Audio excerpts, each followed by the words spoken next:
Madhya Pradesh Congress committee प्रवक्ता रोशनी यादव ने कल होने वाले विशाल किसान न्याय यात्रा को लेकर की पत्रकार वार्ता। इस पत्रकार वार्ता में राजेश यादव, ब्लॉक अध्यक्ष कांग्रेस, अनिल यादव, दरोगा जी, हबीब खान, मनोज दांगी, कल्याण सिंह दांगी, महेंद्र यादव, अंशुल यादव, मोनू यादव आदि विशेष रूप से उपस्थित रहे। क्या कुछ कहा मध्य प्रदेश कांग्रेस कमेटी की मुख्य प्रवक्ता रोशनी यादव ने।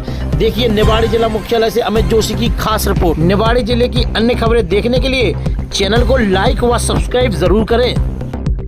जीतू पटवारी जी हमारे शीर्ष नेतृत्व राहुल गांधी जी के आह्वान पर और प्रदेश अध्यक्ष जी के आह्वान पर समूचे मध्य प्रदेश में हर जिले स्तर पर किसान न्याय यात्रा निकाली जा रही है। उसमें हमारे निवाड़ी जिले में कल सुबह 11 बजे से मुड़ारा सेंदरी तिराहे से किसान न्याय यात्रा का शुभारंभ होगा, जिस यात्रा का अंतिम स्वरूप जो तय किया गया है वो जिला कलेक्ट्रेट निवाड़ी तय किया गया है। तो इसमें सबसे महत्वपूर्ण मुद्दे जो रखे गए हैं, जिस तरीके से भारतीय जनता पार्टी के द्वारा चाहे 2023 विधानसभा चुनाव की बात कर लें, जिस तरीके से किसानों के जो है उनकी किसान की आय दोगुनी करने का वादा करते हैं, लेकिन वो भी झूठा पाया जाता है। अपने संकल्प पत्र में लिखते हैं, समर्थन मूल्य की बात करते हैं, गेहूं का 2700 रुपए देने की बात करते हैं, धान 3100 रुपए समर्थन मूल्य देने की बात करते हैं, लेकिन आज तक उन वादों को ना तो मोहन सरकार ने पूरा किया है, ना उससे पूर्व में रहे शिवराज सिंह चौहान द्वारा पूरा किया गया है। और मोदी जी लाल किले पर उस हमारी प्राचीर पर खड़ा होकर के झूठ बोलते हैं लगातार, किसानों की आय दोगुनी की जाएगी। और आप देखें कि 2015 और 2016 का अगर हम रिकॉर्ड उठा के देखते हैं और आज का अगर 2023 और 2024 का अगर आंकड़ा देखा जाए तो उसमें लगातार किसान की प्रति दर आय गिरती जा रही है, जहां उसको 27 रुपए आंका गया है। तो ये लगातार जिस तरीके से किसान जिस बदहाली में जी रहा है, आज ना तो आज की हमारी भारतीय जनता पार्टी की सरकार उस पर ध्यान देती है। और चूंकि मध्य प्रदेश सबसे ज्यादा सोयाबीन की उत्पादन की मात्रा में जाना जाता है, लेकिन आज पूरे मध्य प्रदेश में सोयाबीन की लागत, जैसा कि हम जानते हैं कि किसान माँ बाप जब सोयाबीन की फसल उगाते हैं तो कम से कम उसका जो कृषि विभाग द्वारा मुआयना करके उसका प्रतिशत दिया गया है, तो 4,500 की लागत सोयाबीन पर लग जाती है। और उसके बाद सरकार समर्थन मूल्य 4,339 रुपए तय करती है। तो ये सरासर नाइंसाफी और दिखावे का जो ढोंग लगातार भारतीय जनता जो कुठाराघात किसानों के साथ कर रही है, ये बिल्कुल गलत है। आज पूरे समूचे बुंदेलखंड में भारी बरसात के कारण किसानों की फसल खराब हो रही है, जिसमें हमारी उड़द की फसल सबसे आगे है, तिलहन की फसल, चाहे मूंग की बात कर लें, और मूंगफली जिसमें थोड़ी सी किसान को उम्मीद थी, वो भी आज खेतों में कुराकर मरने को तैयार हो गई है। तो आज किसानों का आज हम ये सरकार से निवेदन करते हैं और जिले स्तर पर सभी पदाधिकारियों से कि उचित मुआयना करके खेतों का उनको मुआवजा दिया जाए। और इसमें सबसे बड़ी बात है कि आप देखिए उत्तर प्रदेश में जब मोदी जी जाते हैं, बरेली में एक सभा करके वहां किसानों से वादा किया जाता है। आज किसानों के चाहे ट्रैक्टर से लेके जितने भी उत्पादक के परिवहन हैं, उन पर ये 17% से 12% जीएसटी लगाते हैं, खाद पर 5% जीएसटी लगाते हैं, बीज पर जीएसटी लगाते हैं। और उसके बाद हम बात करते हैं किसान की आय दोगुनी करने का वादा करते हैं। तो आप ये झूठे वादे करके पूरे देश के प्रदेश के किसानों को भ्रमित करके हमें किस दिशा में ले जाना चाह रहे हैं, आज सबसे बड़ा सवाल ये उठता है। और लगातार आप देखें कि बीच में जब मुख्यमंत्री शिवराज सिंह चौहान थे, एक भावांतर योजना का ढोंग रचकर लेकर आए थे, जिसमें सारे किसानों को नुकसान हुआ था। तो आप देखें कि लगातार और मोदी जी की फैक्ट्री से केवल और केवल झूठ के ही नेता निकल रहे हैं। इससे पूर्व में शिवराज सिंह चौहान जी समर्थन मूल्य के वादे करके पूरे विधानसभा चुनाव को जीता, मध्य प्रदेश में अपना तख्ता पलट करते हैं और सिंहासन की कुर्सी पर बैठते हैं। और लगातार मोहन जी की सरकार में तो भ्रष्टाचार की आताताई हो गई है। जितने हाईवे हैं, हाईवे के जो नेशनल हाईवे हैं, उनके सारे रोडों की जमीनों पर कब्जा कर लिया गया है। टोल टैक्स में भी भ्रष्टाचार चल रहा है।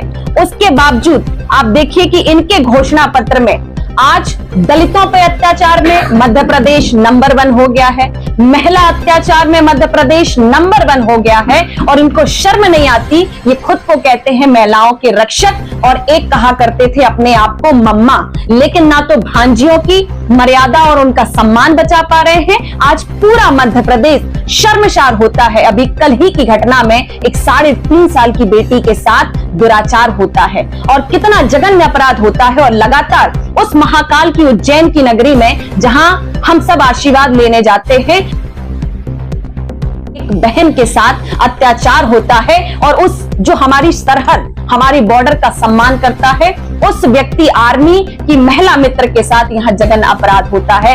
ऐसे अपराध मध्य प्रदेश में लगातार पनप रहे हैं। उसके बाद भी मध्य प्रदेश में भारतीय जनता पार्टी की सरकार बेलगाम है। आज अगर किसान न्याय यात्रा निकालकर समूचे मध्य प्रदेश के किसान माँ बाप भाइयों को हम सब, पूरा कांग्रेस परिवार, पूरा विपक्ष, हमारा एक एक मजबूर कार्यकर्ता उनकी आवाज बनकर आज किसान की न्याय की लड़ाई लड़ने के लिए हम सब मैदान में कफन बांध करके उतर चुके हैं। जब तक ये सोयाबीन का 6,000 मूल्य नहीं देते, जो इन्होंने धान का उचित मूल्य का वादा किया था 3100 रुपए, गेहूं का 2700 रुपए देने का वादा किया था, और आज जो बुंदेलखंड में या अन्य जगह किसानों को भारी बरसात के कारण जो फसलों में नुकसान हो रहा है, उनका तुरंत मुआवजा दिए जाने की लगातार ये पूरा कांग्रेस परिवार मांग कर रहा है। और इनका जो झूठ है उससे पर्दा उठाने का काम, क्योंकि इन्हीं के कृषि मंत्रालय ने ये रिपोर्ट दी है कि आज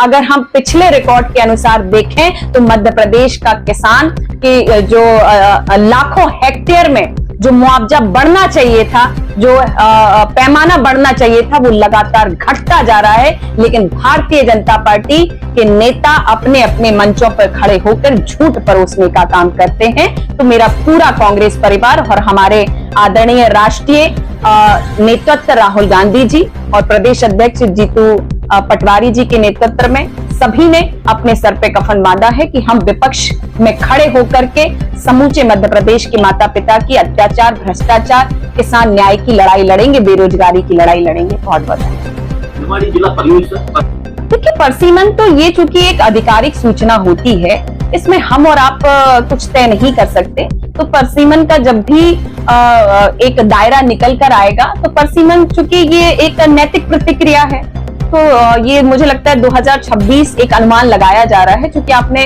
देखा होगा कि मोदी जी लोकसभा में एक महिला आरक्षण का बिल लेकर के आए थे, और उस महिला आरक्षण के बिल को 2024 के पहले उन्होंने घोषणा करी थी, लेकिन उन्होंने 2026 के परसीमन पर टाल दिया है। तो अगर ये परसीमन उचित, बड़ा विरोध हो रहा है, क्या संदेश देना चाहिए वहाँ के लोगों को? देखिए, मैं यही कहूंगी कि अभी आप धैर्यता रखें, और जिस प्रकार से वहाँ के लोगों ने अपने पूरे परिवार के साथ बैठकर उचित चर्चा करके जो परसीमन का एक दायरा होगा, जो उसका नियम होगा, उसके हिसाब से कहाँ हम फिट होते हैं। क्योंकि उससे पहले भी दिगोड़ा और मोहनगढ़ के साथ बहुत बड़ी नाइंसाफी हुई है। क्योंकि आप देखेंगे कि टीकमगढ़ से लगा हुआ मोहनगढ़ है, जिसे 10 किलोमीटर की दूरी पे जिला मुख्यालय पड़ता है, लेकिन आपने उसको अपनी पार्टी भारतीय जनता पार्टी ने फायदा लेने के लिए उसको राजनीतिक रूप से जो है निवाड़ी जिले में जोड़ रखा है। तो ये उचित नहीं है। तो मैं ये कहूंगी कि थोड़ा सा शांति बना के हम लोग भी सब, हमारे कार्यकर्ता और नेता, हम भी इस विषय को बहुत अंदर तक जान के और उस पर बिल्कुल बिल्कुल बिल्कुल जी देखिए, विस्तृत जानकारी और पूरी जानकारी जुटा करके उस पे बाद हम लोग उस पर चिंतन करके तब प्रमुखता से जान पाएंगे वहाँ के लोग चाहते क्या हैं।